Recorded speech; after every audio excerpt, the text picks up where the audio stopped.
Today I'll be showing you how to factor using the a equals 1 method. First off, let's start with our example problem, x squared plus 7x plus 12. The first step we should do is label our a, b, and c terms. The a term will always be the one right in front of the x. And for a equals 1, it's in the name, it's going to be 1. So the a term is 1, and it will always be 1 in a equals 1 factoring problems. The b term is this term right here, the one to the left of the x. So how many x's there are pretty much. And then the c term is the number at the end, just the number, no variable next to it. So now that we have our terms, we have to do this step. What I like to do is create a big X, and it's not a variable or anything, it's just like a way to organize stuff. And then you put your A times your C term on the top.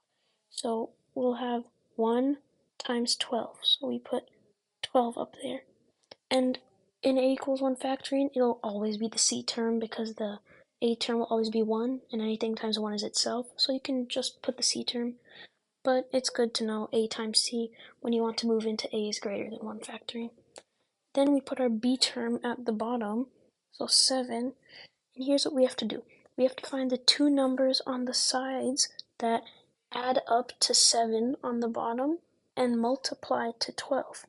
So let's see, what can multiply to 12? We have 2 and 6, that adds up to 8. We have 1 and 12, that adds up to 13. And we have 3 and 4, that adds up to 7. So 3 and 4.